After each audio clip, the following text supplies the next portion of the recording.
வணக்கம். தமிழக செய்திகள்.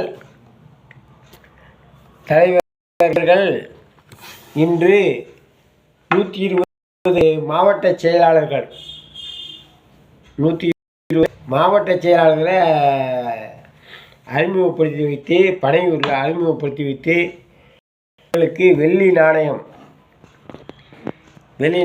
அதாவது டாலர் மாதிரி இருக்கும், அதில் விஜய் படம் போட்டிருக்கோம். அந்த வெள்ளி நாணயத்தை பரிசாக கொடுத்து அணிஞ்சிக்கணும். அது வந்து ஒரு மாவட்ட செயலாளர் வந்து ஒரு 4 பேர் நிற்கும்போது தனியாக தெரிகிற மாதிரி ஒரே மாதிரி இருக்கும் டாலர். அது கொடுத்துட்டு அறிமுகம் பண்ணி வச்சுருக்காரு. அதே போல் இன்னும் மீதி இருக்கிறது வந்து பிப்ரவரி 2ஆம் தேதிக்கு முன்னால் அனைத்து மாவட்ட செயலாளர்களும் அறிவிப்பார்கள். அதுக்கடுத்து வேங்க செல்ல வேண்டியிருப்பதனால் பிப்ரவரி 2ஆம் தேதிக்கு முன்னால், பிப்ரவரி மாதம் பிறக்கிறதுக்குள்ளே இந்த 5 நாள்லேயே எல்லாத்தையும் அறிவிச்சிருவாங்க. அதேமாதிரி தலைவர்களுக்கு குடியரசுத் தலைவர் குடியரசு தினத்துக்கு கவர்னர் தேநீர் உணவு, அதாவது சாப்பாடு ஏதாவது கொடுத்து கொஞ்ச நேரம் பேசிகிட்டு இருப்பாங்க. அதுக்கு பேர் தேநீர் அப்படி சொல்கிறாங்க. தேநீர் உணவு விடுதி அப்படின்னா வந்துட்டு அவர்களுக்கு அன்று உணவு கொடுத்து சிறிது நேரம் உரையாடுவது. அது மாதிரி அதை இருக்கிறது. அதாவது தமிழகத்தில் ஒரு தலைவர் வந்திருக்கார், அவரை அது வந்து திமுக மட்டும்தான் கலந்துக்க மாட்டாங்க. ஏன்னா அவங்க எப்போவுமே எதிர்பார்த்து தான் இருப்பாங்க கவர்னர் கூட. ஆனால் ஆளுநர் ரவி அவர்கள் கவர்னர் தவேக தலைவர் விஜய் அவர்களுக்கு அழைப்பு விட்டுருக்காரு அப்படின்னு ஒரு செய்தி வந்திருக்கு. அதில் கலந்துக்குவார்னு நினைக்கிறேன். கலந்துக்கிட்டு, ஏன்னா குடியரசு தினம் 26 தான் வரப்போகுது, அதுக்கு முன்னால் கலந்துக்குவார். அது மாதிரி அழைப்பு விட்டுருக்காங்க, அது போய்ட்டு வருவார். இது தவிர மற்றவையில் மீதி நிர்வாகிகள் தேர்ந்தெடுக்கப்படுவார்கள் என்பது அறிவிக்கப்பட்டுள்ளது. அதே மாதிரி தலைவர் வந்துட்டு அவர்களை அனுப்பிட்டு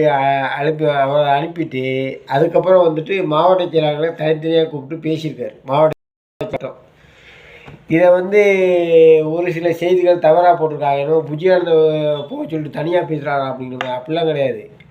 ஏற்கனவே சொன்னதுதான், நானே வீடியோ போட்டிருக்கேன். மாவட்ட செயலாளர்கள்லாம் மாவட்ட செயலாளர் தேர்ந்தெடுக்கிற பொறுப்பு அவர்கிட்ட கொடுத்துருக்காரு. அவர் சொன்னாலும் அதை பார்த்து ஓகே பண்ணி தான் மாவட்ட செயலாளர் தேர்ந்தெடுத்துருக்காங்க. இப்போ மாவட்ட செயலாளர்கள் அவர்கள் கருத்தை என்னன்னு சொல்லுவாங்க. எங்கள் தொகுதியில் என்னென்ன பிரச்சனை இருக்குது, இதெல்லாம் பற்றி. ஏன்னா அந்த தொகுதிகளுடைய பிரச்சனையை பற்றி சொன்னாதான் நாளைக்கு அவர் தலைவர் அவர்கள் வந்து மேடையில் பேசும்போது இந்த தொகுதியில் என்ன பிரச்சனை இருக்குன்னு பேச முடியும்.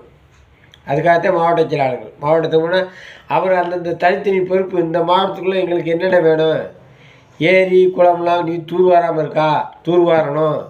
ரோடு சரியில்லாமல் இருக்குது, இத்தனை வருஷத்துக்கு முன்னால் போட்ட ரோடு அப்படியே இருக்குது, இன்னும் எங்களுக்கு மறுபடியும் ரோடு வசதி போடல, இந்த கிராமங்களுக்கு ரோடு வசதி இல்லை,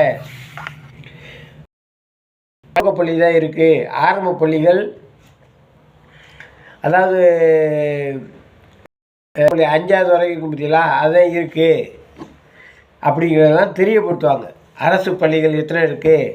ஆனால் பள்ளி வந்துட்டு இப்போ பார்த்தீங்கன்னா ஊர்லெலாம் கிராமத்தில் பார்த்தீங்கன்னா ஒரு பள்ளிக்கூடம் இருக்கும், இல்லைன்னா பால்வாடி இருக்கும்.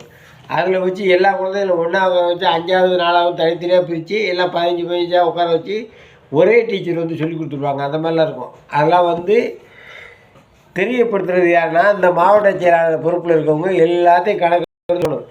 அதே மாதிரி ட்ரைனேஜ் லைன் சரியாக இருக்காகலை, ரோடு வசதி போட்டு கொடுக்கல, இத்தனை வருஷமாக மக்கள் கஷ்டப்பட்டுட்டு இருக்காங்க, மலைப்பகுதி மேட்டு பகுதியாக இருக்குது, அதுக்கெல்லாம் வந்துட்டு தண்ணி சப்ளை இல்லை. இந்த விவரங்கள்லாம் தெரிஞ்சு சேகரித்து மாவட்ட செயலாளர் பொறுப்பு சேகரித்து தலைவர் காதுக்கு அணுகும்படி அவர் செய்தியை சேர்க்கணும். அப்போதான் அடுத்து நம்ம செயல்படும் போது நம்ம ஆட்சிக்கு வந்தோடனே எல்லா முறைகளையும் கரெக்டாக வழி நடத்த முடியும். அதே மாதிரி வேறு யாராவது ஊழல் பண்ணுறாங்க, என்னென்ன பண்ணாங்க, ஆட்சியர் அலுவலகத்தில் எதுவும் இந்த மாதிரி பிரச்சனை இருக்கா, இல்லை எதுவும் வந்துட்டு ஊழல் பண்ணுறது அந்த மாதிரி ஐட்டங்கள் இருக்கா அப்படிங்கிறதெல்லாம் வந்து நீங்கள் அவர்கிட்ட சொன்னீங்கன்னா அவர் அதற்கு தகுந்த நடவடிக்கை எடுத்து பேசுவார். அதுக்கு தான் தனியாக கூப்பிட்டு பேசுகிறது. தனியாக கூப்பிட்டு அந்தந்த மாவட்ட செயலாளர் தனியாக கூப்பிட்டு பேசுவார். அதே மாதிரி இந்த வெள்ளி நாணயம் தங்க நாணயமாக மாறும் எப்போன்னு பார்த்தா 2026 தங்க நாணயமாக மாறும். தலைவர் விஜய் போட்ட தங்க நாணயமாக மாவட்ட செயலாளர் மாற வாய்ப்பு இருக்கிறது. இந்த வெள்ளி நாணயம் இப்போதைக்கு கொடுத்து அதை எவ்வளோ பேர் இருந்தாலும் மாவட்ட செயலாளர் இவர் தான் வந்து தனியாக தெரியணும். அதுக்கு தான் அதை கொடுத்துருக்காங்க. அதனால் அதை அணிஞ்சிக்கணும். இந்த மாதிரி வெள்ளி டாலர் இருக்கும், அதை அணிஞ்சிக்கணும். அதை அணிஞ்சிட்டு அதுக்கப்புறம் பேசணும். அதே போல் மற்ற மாற்றுக் கட்சி நண்பர்கள் எதுவும் தொல்லை பண்ணாலும், நம்ம கட்சியில் இருக்கவங்கள்ட்ட வந்துட்டு ஏதாவது பிரச்சனை பண்ணாலும் எதாக இருந்தாலும் தலைவர் விஜயகாந்துக்கு கொண்டு செல்லணும். அதே மாதிரி பெண்கள் பாதுகாப்பு எப்படி இருக்குது அப்படிங்கிறத பார்த்து அந்தந்த பகுதிகளை பார்த்து அதனுடைய விவரங்களை தெரியப்படுத்தணும். இளைஞர்களுக்கு வேலை வாய்ப்பு இல்லையா, என்னென்ன அதை தொகுத்து இது பண்ணணும். என்ன படிச்சிருக்காங்க, முதல் பட்டதாரி ஆக வேண்டியவன் அதாவது ஒரு குடும்பத்தில் முதல்ல படித்து வந்திருப்பேன், ஆனால் வேலை வாய்ப்பு ட்ரை பண்ணால் அவனுக்கு கிடைக்காம இருக்கும். அப்படி முதல் பட்டதாரிகளாக வர வேண்டியவங்களை வந்து நிறைய பேர் வந்து எப்படி அணுகணும்னு தெரியாமல் இருப்பாங்க. அவங்களெலாம் விசாரித்து பார்த்து அவங்களுக்கு வந்து தக்க உதவி செய்து அவங்களுக்கு வந்து கல்வி அதுக்கான வந்துட்டு வேலை வாய்ப்பை ஏற்படுத்தி கொடுக்க வேண்டியது நமது கடமை. அந்த வேலை வாய்ப்புக்கு எப்படி செய்யணுங்கிறத பார்த்து அதெல்லாம் இது பண்ணணும். மாவட்ட செயலாளர்லாம் சும்மா சாதாரணம் இல்லை. பல வகையில் எதிர்கட்சிகளுடைய பிரச்சனைகள் நிறைய வரும். அதெல்லாம் சந்தித்து அதெல்லாம் சரி பண்ணணும். நம்ம ஆளுங்களை வந்து கரெக்டாக ஒழுங்குமுறைப்படுத்தி இப்படி இருக்கணும்னு வச்சுக்கணும். அதே மாதிரி மக்கள் இயக்கமாக இருந்தவங்க இப்போ புரட்சித் தலைவர் எம்ஜிஆர் இருந்தப்போ பறக்கும் படைன்னு ஒன்று வச்சுருந்தார். அவர் எம்ஜிஆர் மன்றத்தில் இருக்கவங்களுக்கு தனியாக என்ன பண்ண முடியும், எம்ஜிஆர் மன்றம்னே இருக்கக்கூடாது அப்படிங்கிறக்காக எம்ஜிஆர் மன்றத்தை பூரா பறக்கும் படையை மாற்றினார். அது மாதிரி மக்கள் இயக்கத்தில் உள்ளவங்களுக்கு தனியாக ஏதாவது ஒரு ஸ்பெஷல் படம் மாதிரி அது ஒன்று போடுவாங்க. அதெல்லாம் அதுக்கடுத்து முதல்ல வந்துட்டு இந்த கட்டம் முடிஞ்சுதா, அதுக்கடுத்து அந்த நிலை வரும். அதுக்கு தகுந்த மாதிரி ஆள்லாம் போட்டு எல்லாம் சேர்த்து இது பண்ணாங்க. மாவட்ட செயலாளர்கள் மிக இந்த அந்தந்த பகுதிகளில் என்னென்ன பிரச்சனை இருக்கோ அதை பூரா எடுத்து சொல்கிறதுக்காகத்தான் இப்போ அவர் கூப்பிட்ருக்காரு. அதுக்காக இப்போ இல்லை, எப்போ வேணாலும் ஃபோன் பண்ணி தலைவரை கான்டாக்ட் பண்ணுறதுக்கு நம்பர்லாம் சீக்ரெட் நம்பர்லாம் கொடுத்துருப்பாங்க. அந்த நம்பரை வச்சு ஃபோன் பண்ணி எல்லா விஷயமும் கேட்டு தெரிஞ்சுக்கிட்டு அதன்படி நடந்துக்கணும். இதுதான் இது வந்து மாவட்ட செயலாளர்களுக்கு மிகுந்த அட்வைஸாகவும், அதே மாதிரி அவரை சந்திச்சுனா ஒரு தலைவரை சந்திக்க பேசிட்டோம் அப்படிங்கும்போது கூச்சம் இல்லாமல் அடுத்து என்னென்னு பேசணுங்கிறக்காக அவரை கூப்பிட்டு தனித்தனியாக அழைச்சி பேசுகிறது. அதே மாதிரி டிசம்பர் இந்த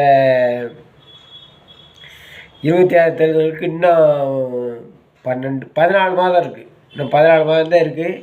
அதுக்குள்ளே நம்ம 26 தேர்தலுக்கு ரெடி ஆகணும். மாவட்ட செயலாளர் தேர்தலுக்கு அப்புறம் வாரம் ஒரு மீட்டிங், சின்ன மீட்டிங், பெரிய மீட்டிங், ஏதாவது ஒரு பெரிய மீட்டிங் ஒன்று ஏற்பாடு பண்ணணும். அதாவது அந்த மாவட்டத்துக்குள்ளே ஒரு மாவட்டத்தில் வந்து ஒரு 3 மீட்டிங் அப்படிங்கிற மாதிரி பெரிய லெவலில் போடணும். அப்புறம் சின்ன சின்ன மன்றங்கள் மூலமாக அது மீட்டிங் போடணும். இந்த மாதிரி மீட்டிங் போட்டு பிரச்சாரம் பண்ணி நம்ம 2020 மக்கள் தலைவன் விஜய் அவர்களை முதல்வராக ஆக்க வேண்டும் என்பதில் உறுதி எடுத்துக்கொண்டு தீவிரமாக செயல்பட வேண்டும் என்று கேட்டுக்கொள்கிறேன். சப்ஸ்கிரைப் பண்ணாதவங்க சப்ஸ்கிரைப் பண்ணிக்கங்க, கமெண்ட் பண்ணுறவங்க கமெண்ட் பண்ணுங்கள், சப்ஸ்கிரைப் பண்ணிக்கங்க. நன்றி, வணக்கம்.